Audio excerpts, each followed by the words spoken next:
நினைச்சாங்கன்னா எனக்கு அதுக்கு சம்பந்தம் இல்லை என்று எழுதி கொள்வார்கள்.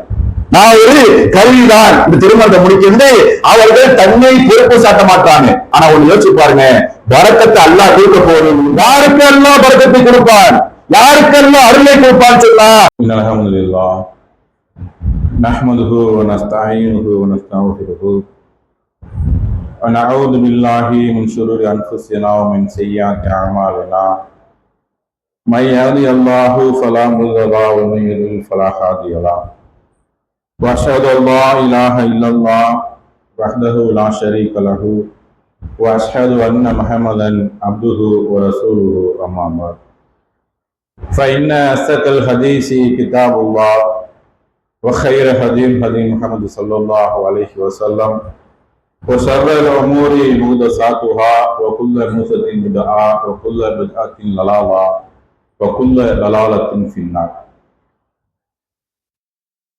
வார்த்தையில் சிறந்தது அல்லாஹ்வுடைய வார்த்தை என்றும், பின்பற்றத்தக்கது செயல்முறையில் சிறந்தது நபிகள் நாயகம் ஸல்லல்லாஹு அலைஹி வஸல்லம் அவருடைய செயல்முறை என்றும், மார்க்கத்தில் புதிதாக உண்டாக்கப்படுவை ஒவ்வொன்றும் புதியவையாகும், ஒவ்வொரு புதியவையும் பிதுஆகும், ஒவ்வொரு பிதுஆவும் ஒழுகேடாகும், ஒவ்வொரு ஒழுகேடும் உங்களை நரகில் கொண்டு போய் சேர்க்கும் என்ற நபிமொழியோடு சூரியன் உதிக்கும் நாள்களிலேயே சிறந்த நாளாகிய வெள்ளிக்கிழமை ஜும்மா தினத்தில் நாம் அமர்ந்திருக்கிறோம்.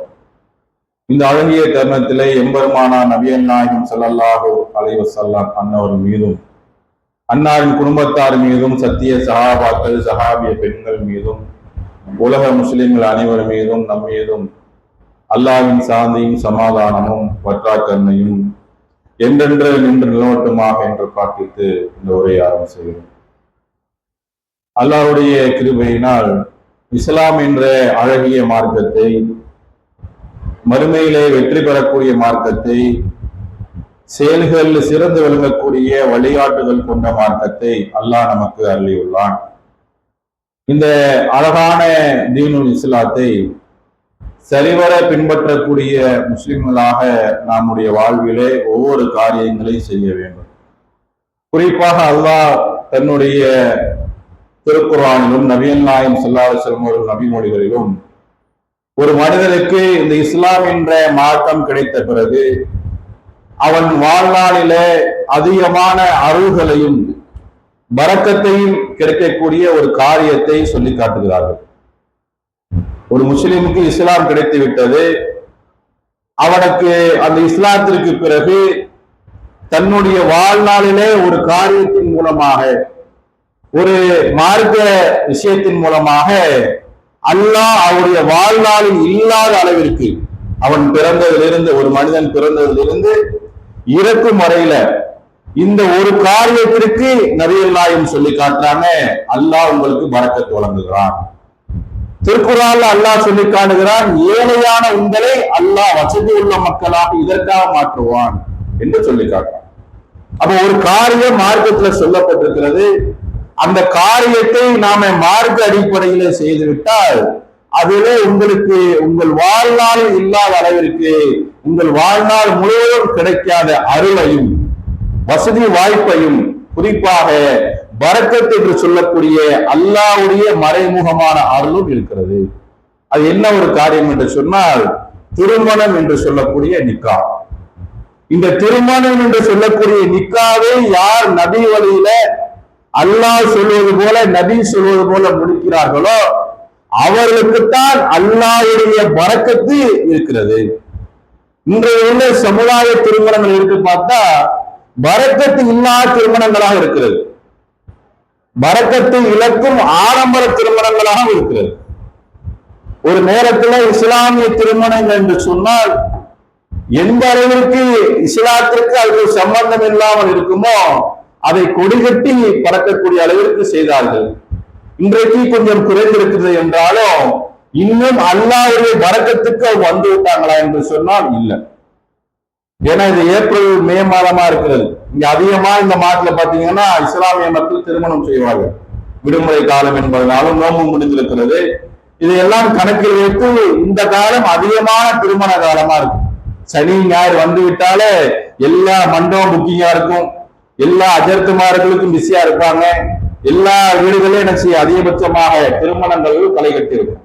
அப்ப திருமணங்கள் இருக்கு என்று வரும் பொழுது வரக்கத்தை பெறக்கூடிய திருமணமாக உங்கள் வீட்டில் உங்களுடைய திருமணம் இருக்கிறதா? இதுல கவனிக்க வேண்டிய விஷயம் என்னன்னு சொன்னால், மணமகனும் மணமகளும் இதுல எந்த விதமான முடிவுமே எடுக்கிறது இல்லை. அதான் மிக வருத்தமான செய்தி.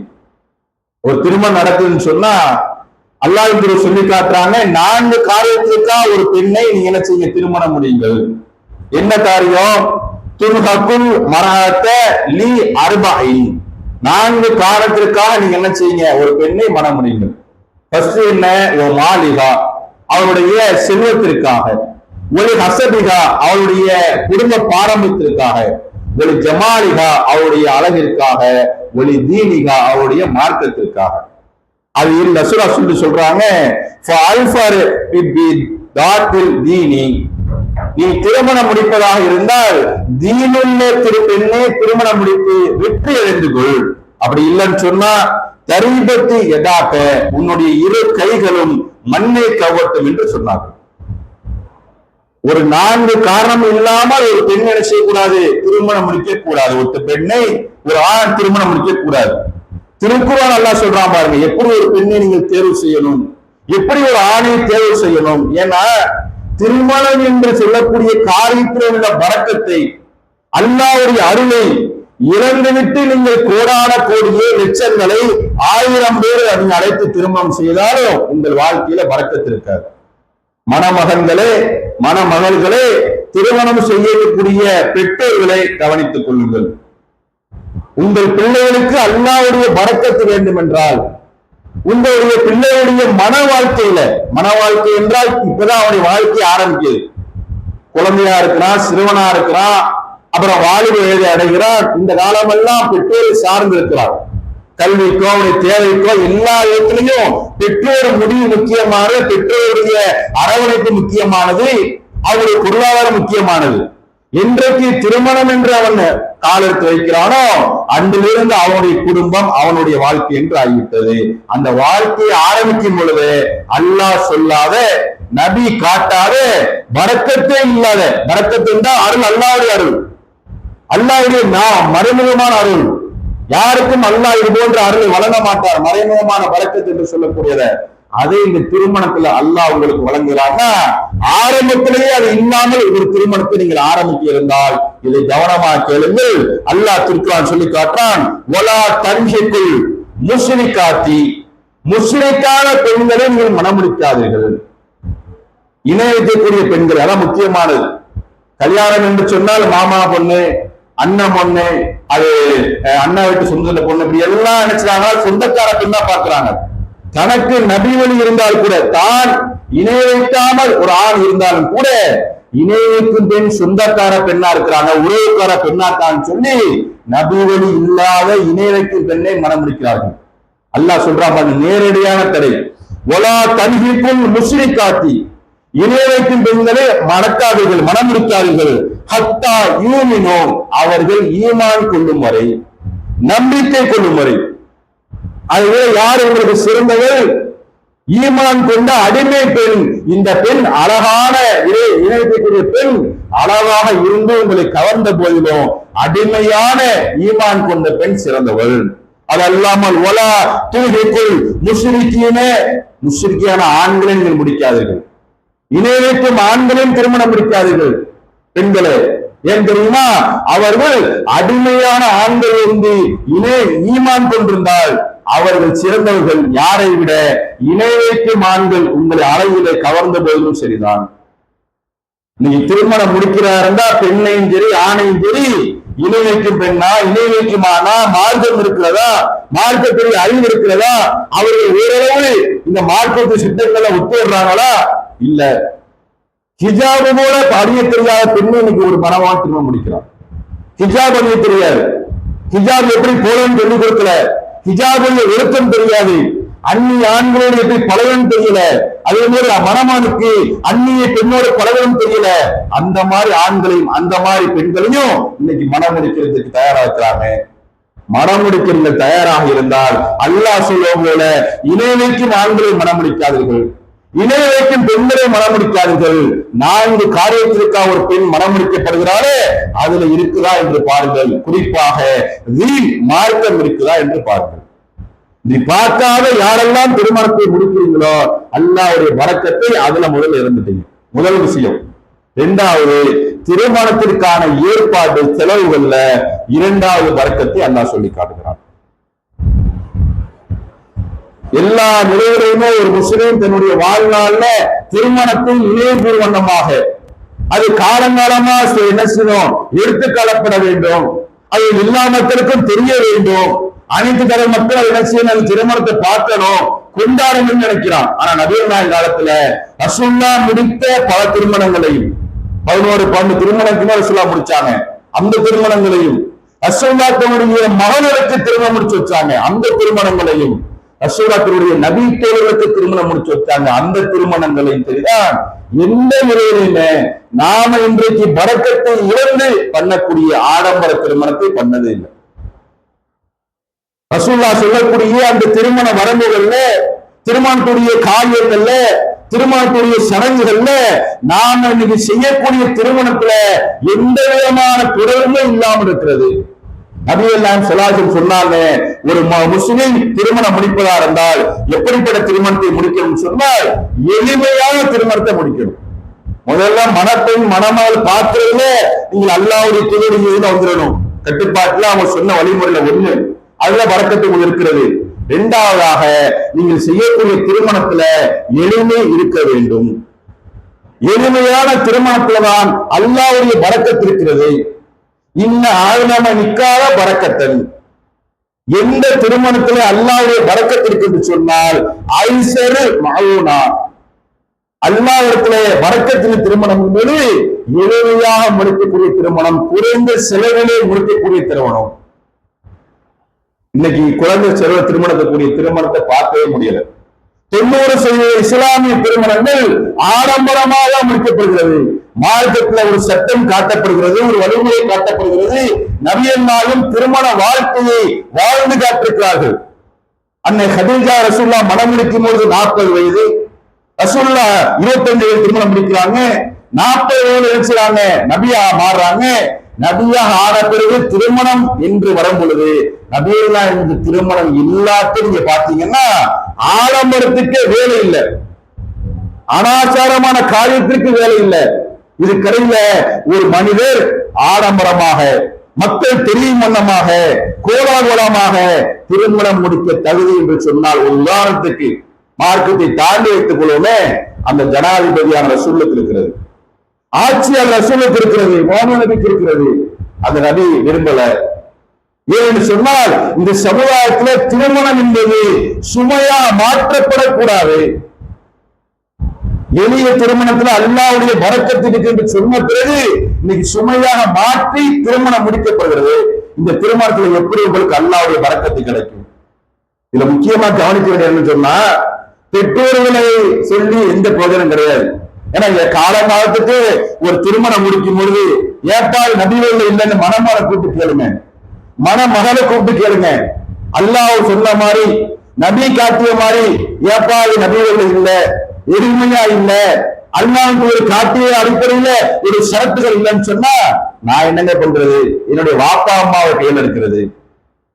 என்னுடைய அம்மா வாப்பா என்ன சொல்றோம் அதை செய்ய முடியும், என் வாப்பா எப்படி அதை நிறைவேற்றாலும் அப்படியே செய்ய முடியும் என்று பெற்றோர் என்ன கற்று விடுவார்கள். ஆனா உண்மையிலே நீங்க யோசிச்சு பாருங்களேன், இந்த திருமணம் முடிந்த பிறகு அவங்க மணமகனும் மணமகனும் சேர்ந்து, கணவன மனைவியும் சேர்ந்து வியாபாரம் செய்வது, வருமானம் ஈட்டுவது, குழந்தையை பெற்றுக் கொள்வது, குழந்தையை வளர்ப்பது, அவர்களுக்கான வாழ்க்கையை தேடிக்குவதெல்லாம் பெற்றோர் சொல்ற மாதிரியே செய்யறாங்க. யோசிச்சு பாருங்க, என்னைக்காவது ஒரு கணவனும் மனைவி கல்யாணம் முடிக்கும் போது நபிகள் இல்லையே, கல்யாணம் முடிக்கும் போது எளிய திருமணம் இல்லை என்று கேட்கும் பொழுது பாப்பாவை உண்மையை கை காட்டுறாங்க. ஆனா கல்யாணம் முடிச்ச பிறகு பாருங்க, எந்த விஷயத்துக்கு நான் நினைச்சுவோம் குழந்தை பெற்றுக்கிடுவோம், எந்த விஷயத்துக்கு நான் குழந்தையை வளர்ப்போம், எங்களுக்கு இஷ்டப்படி எல்லா காரியங்களையும் எங்களுடைய மன வாழ்க்கை அமைத்துக் கொள்ளும் என்று சொல்றாங்களா இல்லையா? பாப்பா அம்மா சொல்லக்கூடிய எல்லாரும் செய்யறாங்க. மார்க்கம் சொல்லல, முதல்ல மார்க்கெட் விளையாட்டுல அவங்க உரிமை இருக்கிறது. ஆனால் திருமணத்தில் நினைச்சாங்கன்னா எனக்கு அதுக்கு சம்பந்தம் இல்லை என்று ஒதுக்கிக் கொள்கிறார்கள். நான் ஒரு கருவிதான் இந்த திருமணத்தை முடிக்கிறது அவர்கள் தன்னை பொறுப்பு சாட்ட மாட்டாங்க. ஆனா ஒண்ணு யோசிச்சு பாருங்க, பரக்கத்தை அல்லாஹ் கொடுக்க போறது உம்மா அப்பாக்கு இல்ல. மாப்பிள்ளையோட உம்மா அப்பாக்கு பரக்கத்தை அல்லாஹ் கொடுக்க போறது இல்ல. பெண்ணோட உம்மா அப்பாக்கு அல்லாஹ் பரக்கத்தை கொடுக்க போறது இல்ல. யாருக்கெல்லாம் பரக்கத்தை கொடுப்பான், யாருக்கெல்லாம் அருளை கொடுப்பான்னு சொன்னா கல்யாணம் முடிக்கிற மணமகனுக்கும் மணமகனுக்கு தான் அல்லாஹ் கொடுப்பான்.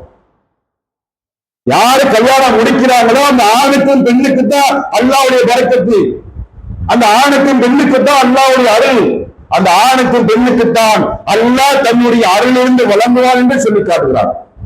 எந்த அளவுக்கு என்று பாருங்களேன், திருக்குறான் அல்லாஹ் பேசி காட்டுறான். உங்களில வாழ்க்கை துணை இல்லாதவர்களுக்கும் உங்கள் ஆண் பெண் அடிமையில் உள்ள நல்லவர்களுக்கும் மனம் முடித்துக் கொள்ளுங்கள், அவர்கள் ஏழைகளாக இருந்தால். திருமணம் பண்ண வசதி இல்லை, நீ சொல்றாங்கல்ல லட்சங்கள்ல வேணும், மண்டபம் பிடிக்கணும், 2000 பேருக்கு சாப்பாடு போடணும், 1000 பத்திரிகை அடிக்கணும், பெரிய கோலாரம் பண்ணணும், லட்சங்களை 10 லட்சம் 15 லட்சம் வச்சுதான் திருமணம் பண்ணணும், ஏழையாக இருந்தால் சொத்துக்களை விற்கணும், வருமானங்களை தேடணும், அதிகமா கடன் வாங்கணும், வட்டி கூட கடன் வாங்கணும் என்றெல்லாம் இன்றைக்கு திருமணம் நடத்துறாங்க. ஏன் தெரியுமா? திருமணம் என்றால் 1000 பேர் என்ன செய்யணும், கலந்துக்கிறணும், ஊர் பேரு சொல்லணும், யாருக்கு திருமணம் என்று சொல்லணும் என்ற ஆடம்பரத்தை விரும்புகிறார்கள். ஆனா அல்லாஹ் சொல்றான் பாருங்க, அவர்கள் ஏழைகளாக இருந்தால் கல்யாணம் முடிக்கிற வயசுல, கல்யாணம் முடிக்கிற தேவையுள்ள நிலையில அவர்கள் ஏழையாக அந்த பெண்ணோ அந்த ஆணோ இருந்தால் அல்லாஹ் சொல்லி காட்டுறான் பாருங்க, அல்லாஹ் தனது அருளிலிருந்து அவர்களுக்கு வசதி அளிப்பான். ஏழைகளாக இருந்து நீங்கள் ஆடம்பரமா திருமணம் முடிக்க நினைக்கிறீங்கல்ல, பெரிய காசுகள் லட்சங்களை வேணும் நினைக்கிறீங்கல்ல, அவர்களுக்கு அல்லாஹ் தன்னுடைய அருளிலிருந்து என்ன செய்வான், வழங்குவான் என்று சொல்லிக்காரு. ஏழைகளா உள்ளவங்களுக்கு இன்னைக்கு திருமண சபைகள்ல, திருமண வீடுகள்ல மணமகனுக்கும் கிடைக்கக்கூடிய அந்த பரக்கத்தை இழந்தவர்களாக ஒரு ஆணும் பெண்ணும் இன்னைக்கு கல்யாண வாழ்க்கையில் உழையலாம். கல்யாண வாழ்க்கை நுழையும் போது என்னது, அல்லாஹ் தேவையில்லை, தூதரும் தேவையில்லை, மார்க்கம் தேவையில்லை, திருமணத்துடைய எந்த சரக்கும் தேவையில்லை, நாங்கள் ஊருக்காக உலகத்திற்காக பண்ணுகிறோம். வாழைமரம் கட்டுவது, தோரணை கட்டுவது, மைக் செட்டை போடுவதற்கு பாட்டு போடுவது, மண்டபங்கள் லட்சங்கள்ல பிடிப்பது, 2000 பேருக்கு திருமண ஏற்பாடு விரும்பி செய்வது, வாகன அணிவகுப்பு செய்வது, வெடி வெடிப்பது, கட்ட வைப்பது என்று அனாச்சாரம் கூடிக்கிட்டே போகுது. இதுக்கெல்லாம் டிஜே சார்ந்து வேற. இந்த பப்புகள்ல கிளப்ல பாருங்க, கலாச்சார விடுதி என்று சொல்லக்கூடிய கேளிக்கை விடுதிகள்ல அதுல பாத்தீங்கன்னா பப்பு வச்சு இந்த டிஜே வச்சுட்டு மியூசிக் போடுறது, அதையெல்லாம் கொண்டு வந்துட்டாங்க. ஹெலிகாப்டர்ல மாப்பிள்ளை இறங்குறது, புல்லட்ல அந்த பணப்பெண்ணை அந்த மண்டபத்தில் ரவுண்ட் அடிக்கிறது, ஃபுட்பால் கிரவுண்டை ஏசி பெண்ணை திருமண ஹாலா மாற்றுறது, இப்படியா திருமணம் ஆடம்பரமா போயிட்டு இருக்கிறது. ஒன்றை விளங்கிக் கொள்ளுங்கள், ஒரு மணமகனும் மணமகளும் அல்லாஹ்வுடைய பரக்கத்தை திருமணத்தில் எதிர்பார்த்தால், அல்லாஹ்வுடைய பரக்கத்தை தன்னுடைய வாழ்நாள்ல கல்யாணம் முடிக்க போறோம் என்று மனங்கள் உண்டா சேருது என்று வேறு ரத்த பந்தம் இல்லாம போல சேர்ந்து இருப்பீங்க. அந்த சேரக்கூடிய அந்த பந்தம் பிள்ளைகளை பெற்று குடும்பமா வளர்ந்து அல்லாஹ்வுடைய அனைத்து அருளையும் சேர்ந்து இருக்க வேண்டும் என்று சொன்னால் மணமகனுக்கும் மணமகளுக்கு தான் கடமை இருக்கிறது. எனக்கு அல்லாஹ்வுடைய பரக்கத்து வேண்டும், எனக்கு அல்லாஹ்வுடைய அருள் வேண்டும். இது உம்மாவை வாப்பாவை சம்பந்தம் விட மாட்டாங்க. நபிகளுக்கு மாற்றமாக ஆடம்பரத்தை அவர்கள் என்ன செய்யா, எங்களுக்கு பொறுப்பான் சரிதான், ஆடம்பரத்தை எங்களுக்கு சொன்னாலும் சரிதான், பரக்கத்தை இழக்காமல் அல்லாஹ்வுடைய அருளை இழக்காமல் நாங்கள் திருமணம் முடிப்போம் என்று வந்தீங்கன்னா அல்லாஹ்வுடைய பரக்கத்தை உங்களுக்கு கிடைக்கும். அப்படிப்பட்ட திருமணங்கள் தான் நபிகள் நாயகம் பண்ணிக்கிறாங்க. ரசூலுல்லாஹ்வுடைய வாழ்க்கை முழுவதும் பண்ண திருமணங்கள்ல ஒரு ஆட்டுக்கு மேல ரசூலுல்லா விருந்தென சில கொடுக்கல, ஆட்டுக்கு அதிகமா கொடுக்கவே இல்லை. ரசூலுல்லாஹ் ஏழையா இருந்தாங்களா? ரசூலுல்லாஹ் ரொம்ப வறுமையில் இருந்தாங்க. ரசூலுல்லாஹ் வீட்டுல பல நாட்கள் ஒரு மாதம் கூட அடுப்பில்லாம கேள்விப்படுறோம். ரசூலுல்லாஹ் அடைவு வைத்த ஒரு கவசத்தை நீட்டாம மௌத்தாப்ப கேள்விப்படுறோம். ரசூலுல்லாஹ்ட்ட ஆடுகள் இருந்தது, ஆட்டு மண்டை இருந்தது, ஒட்டகங்கள் இருந்தது. ஆனால் திருமணத்தின் போது எந்த ஒட்டகத்தையோ ஒரு ஆட்டுக்கு மேல விருந்தையோ நபிகள் நாயகம் கொடுக்கல. ஏன் தெரியுமா? திருமணம் என்பது 2 பேர் சம்மதப்பட்டு 2 பேர் சாட்சியா இருந்தால் முடிஞ்சுவிட்டது. ரசூலுல்லாஹ் அன்னை சஃபியாவை திருமணம் பண்றாங்க. எந்த சபை தெரியுமா? வீடு இல்ல, பள்ளிவாசல் இல்ல, பெரிய மண்டபம் இல்ல, எந்த சபை? போருக்கு போயிட்டு திரும்பி வரும்போது ஒரு ஊர்ல நிப்பாட்டி வைக்கிற ரசூல்லா பிலாலை அழைத்து சஃபியா என்ற அந்த பெண்மணியை நபி தோழியை ரசூல்லா திருமணம் முடிக்கிறாங்க. போருக்கு போயிட்டு திரும்பி வரும்பொழுது அந்த யார் இருந்தா? சொந்தக்கார மகவார் இருந்தாங்களா? ஆடம்பரமா ரசூல்லா பண்ணாங்களா? இல்ல. எப்படி திருமணத்தை ரசூல்லா அவருடைய சஹாபாத்தை உறுதி பண்றாங்கன்னு சொன்னா, சஃபியாவுக்கு மூலியை மூடி விட்டார்கள், மோத்தரை அணுகி விட்டார்களா, அல்லாஹ்வுக்கு திருமணம் சொல்லிட்டார். அவ்வளவுதான் முடிஞ்சு போய் திருமணம். பிலாலை கூப்பிடுறாங்க, விரிப்பை எழுத சொல்றாங்க. ஹைஸ் என்று சொல்லக்கூடிய பேரித்தம்பலம், மாவு, நெய், மூணை கலந்து ஹைஸ் என்ற உணவை விருந்தா கொடுத்தாங்க. வலிமா விருந்து. இன்னைக்கு பெரிய மண்டபம் முடிச்சு பிரியாணி போட்டு அதை பல பேர் சாப்பிட்டு சாப்பிடாம கீழே கொட்டி குறை சொல்லி இந்த ஆடம்பர திருமணத்தை கடன் வாங்கி வட்டிக்கு வாங்கி பல பேர் ஏச்சு பேச்சு வாங்கி குறைகளை வாங்கி ஒரு திருமணத்தை பண்ணணும் என்று இஸ்லாம் வழிகாட்டவில்லை. குறிப்பாக மணமகனும் மணமகளும் நீங்கள் விலையும் கொள்ளுங்கள். இந்த ஆடம்பர அனாச்சார திருமணம் செய்வதன் மூலமாக அல்லாஹ்வுடைய பரக்கத்தை வாழ்நாள் முழுவதும் இந்த திருமணத்திற்குரிய பரக்கத்தை நீங்கள் இழந்து விடுகிறீர்கள். அந்த பரக்கத்தை இழக்காமல் ஆடம்பர திருமணம் இல்லாமல் எளிய குடும்ப செல்வ திருமணம் செய்யுங்கள். இந்த திருமணத்தின் மூலமாக உங்களுடைய வாழ்நாள், உங்களுடைய மன வாழ்க்கை, திருமண வாழ்க்கை மிக மிக என்ன செய்யும்? சிறப்பாக இருக்கும். குறிப்பாக மகரை கொடுக்கிறதை மறந்துவிடாதீர்கள். அல்லாஹ் கடுமையாக என்ன செய்யறான்? நமக்கு வலியுறுத்தி காட்டுகிறான். அந்த அடிப்படையில நபிவழி திருமணங்களாக, ஆடம்பரம் இல்லா திருமணங்களாக, பரக்கத்தில் நிறைந்த திருமணங்களாக ஒரு மணமகனும் ஒரு மணமகளும் முடிவெடுத்து திருமணம் செய்யுங்கள். அந்த திருமணத்துடைய ஒட்டுமொத்த செலவையும், மண்டபம், சாப்பாடு, அதுக்குள்ள எல்லா ஏற்பாடுமே மணமகன் மட்டுமே செலவு செய்ய வேண்டும். அது எந்த மாற்று கருத்து இல்லை. பாதி காசு பெண் வீட்டுல வாங்குறது, சாப்பாட்டு காசு வாங்குறது, மற்ற இதர செலவுகளுக்கு வாங்குறது, இது மணமகன் வீட்டுடைய செலவாக வராது. ஆக மணமகன் மட்டுமே செலவு செய்ய வேண்டும். மணமனுடைய வாப்பாவோ அவருடைய வாப்பாவோ யாருதான் செலவு செய்யலாம். ஆனா பெண் வீட்டுடைய விருந்தோ அவருடைய செலவோ இதுல கலந்து விட்டால் வரதட்சணை என்ற அடிப்படையில் வந்துவிடும். ரசூலுல்லாஹ்வுடைய அனைத்து திருமணங்களையும், சஹாபாக்கள் செய்த அனைத்து திருமணங்களையுமே பெண் வீட்டிலிருந்து எதையுமே வாங்கியிருக்க மாட்டார்கள். அப்படிதான் நிறைய ஹதீஸ்கள்ல பார்க்கிறோம். நேரம் குறைவால இது போன்ற சில சம்பவங்கள் சொல்லி காட்டி, திருமணம் என்பது நபியுடைய அடிப்படையிலே பரக்கத்தாக, ஆடம்பரமும் அனாச்சாரமும் இல்லாமல் முடித்தால் திருமண வாழ்க்கை நுழையக்கூடிய மணமகனுக்கும் மணமகளுக்கும் அல்லாஹ் அவருடைய வாழ்நாள் முழுவதும் பரக்கத் செய்வார், அருள் புரிவான். அப்படிப்பட்ட பரக்கத்தை பெறக்கூடியவர்களாக ஆடம்பர திருமணம் என்ற பெயரில அல்லாஹ்வுடைய பரக்கத்தை இலக்காத மக்களாக அல்லாஹ் உங்களையும் மற்ற அனைவரையும் ஆக்கியவர்கள் கூறிக்கொண்டு இந்த உரை நிறைவு செய்கிறேன். போகட்டும். அன்புக்குரிய சகோதர சகோதரிகளே, கடந்த சில நாட்களாக இந்திய இஸ்லாமியுடைய உரிமைகளை பறிக்கும் வண்ணமாக மத்தியிலே ஆளக்கூடிய ஒன்றிய அரசாங்கம் வக்ஃபு வாரிய திருத்த சட்டத்தை அமல்படுத்தியிருக்கிறது. இந்த வக்ஃபு பில் 2025 என்பது ஒட்டுமொத்த இஸ்லாமியுடைய உரிமைகளை, குறிப்பாக இந்திய திருநாட்டிலே முஸ்லிம்களை இரண்டாம் தர குடிமக்களாக மாற்றக்கூடிய ஒரு செயல்பாடாகும். எப்படி காஷ்மீர் உரிமையை பறிக்கப்பட்டதோ, முத்தலாக் என்று முஸ்லிம்கள் விரும்பா சட்டத்தை கொண்டு வந்தார்களோ, ஹிஜாப் என்ற பெயரிலே ஆடை உரிமையிலே கை வைத்தார்களோ, அதுபோன்று தற்போது முஸ்லிம்களுடைய ஏழை மக்கள், முஸ்லிம்களுடைய இல்லாத மக்கள், குறிப்பாக இஸ்லாத்துடைய மக்கள் பின்பற்றக்கூடிய பள்ளிவாசல்கள், மதரசாக்கள், கபிரிஸ்தான்கள், மையவாடிகள், இப்படி எல்லாமே இந்த வக்ஃபு என்ற அந்த வாரியத்திற்கு கீழே வருகிறது. அதை கை வைத்தால், அதிலே நாம உரிமையை பறித்து விட்டால், எல்லா இடங்களிலுமே இவர்களுடைய இந்த மதரசாக்களை, பள்ளிவாசல்களை, கபிரிஸ்தான்களை முடக்கி விடலாம் என்ற நோக்கத்தில் தான் இது கொண்டு வரப்பட்டிருக்கிறது. நாடாளுமன்றத்துல அமைச்சர்களும் மோடியும் அமித்ஷாவும் என்ன முதலை கிணறு வெடித்தாலும் முஸ்லிம்களுக்கு உண்மை தெரியும்.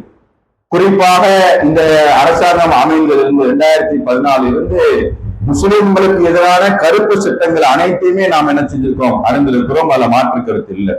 இந்த வக்ஃபு வாரிய பில் சம்பந்தமாக தெரிய வேண்டிய விஷயம் என்னவென்று சொன்னால், நிறைய முஸ்லிம் மக்களுக்கு இது தெரியாமல் இருக்கிறது. இந்த வக்ஃபு வாரிய பில்லை கொண்டு வந்த நோக்கம் என்னன்னா, சுதந்திரம் அடையும் பொழுது பல லட்சக்கணக்கான முஸ்லிம்கள் இந்தியா விட்டு பாகிஸ்தான் சென்றார்கள். அதுல அதிகமான மக்கள் மிக முக்கியத்துவம் வாய்ந்த சொத்துக்களை இந்த இந்தியாவிலேயே முஸ்லிம் மக்கள் பயன்பாட்டிற்காக விட்டு சென்றார்கள். அந்த அந்த இடங்களுக்கு அந்த சொத்துக்களுக்கு ஆவணங்கள் எதுவுமே இருக்காது. பத்திரங்களோ பட்டாக்களோ எதுவுமே இல்லாம அனுபவத்தை நாம் அனுபவிச்சிருக்கிறோம். குறிப்பாக இது வட மாநிலங்கள் அதிகமா இருக்கிறது. தென் மாநிலங்களை விட வட மாநிலங்கள் அதிகமா இருக்கிறது. இந்த சொத்துக்கெல்லாம் ஆவணம் இல்லாத தெரிந்து கொண்ட இந்த அரசாங்கம் தான் இஸ்லாமியரை ஒடுக்கக்கூடிய ஒரு பகுதியாக இதையும் கையெழுத்திருக்கிறார்கள். ஆவணம் இல்லையா நீங்க ஒப்படைச்சிரு, பட்டா இல்லையா பத்திரம் இல்லையா அரசாங்கம் ஒப்படைச்சிரு, நாங்களும் எங்களுடைய பெரும் முதலாளிகளுக்கோ அல்லது அரசாங்கத்துக்கு நாங்கள் எடுத்துக்கொள்வோம் என்பதெல்லாம் இவருடைய அந்த சட்ட வரம்புல வரக்கூடியதா இருக்கிறது. குறிப்பாக இந்த 12 பேர் இருக்கக்கூடிய அந்த வக்ஃப் வாரிய கமிஷன்ல மாநிலத்துல 12 பேரு, மத்தியில 12 பேர், ஒவ்வொரு மாநிலத்திலும் 12 பேர் இருப்பாங்க. இந்த 12 பேர்ல இஸ்லாம் அல்லாதவர்கள் என்ன செய்யலாம், உள்ள கொண்டு வரலாம். அந்த நோக்கத்தை நிறைவேற்றிருக்கிறார்கள். குறிப்பாக ஒரு முஸ்லிம் இந்த வக்ஃபுக்கு ஒரு இடத்தை தானம் செய்வதாக இருந்தால், இன்னைக்கு ஒரு முஸ்லிம் என்ன செய்றாரு, இவர் பள்ளிவாசல் கொடுக்கிறார் வக்ஃபுக்காக, அல்லது மையவாடி கொடுக்கிறாரு, ஒரு மாசா கொடுக்கிறாருன்னு சொன்னால் 5 பேரும் முஸ்லீமா இருக்க வேண்டும் என்று சொல்கிறார்கள்.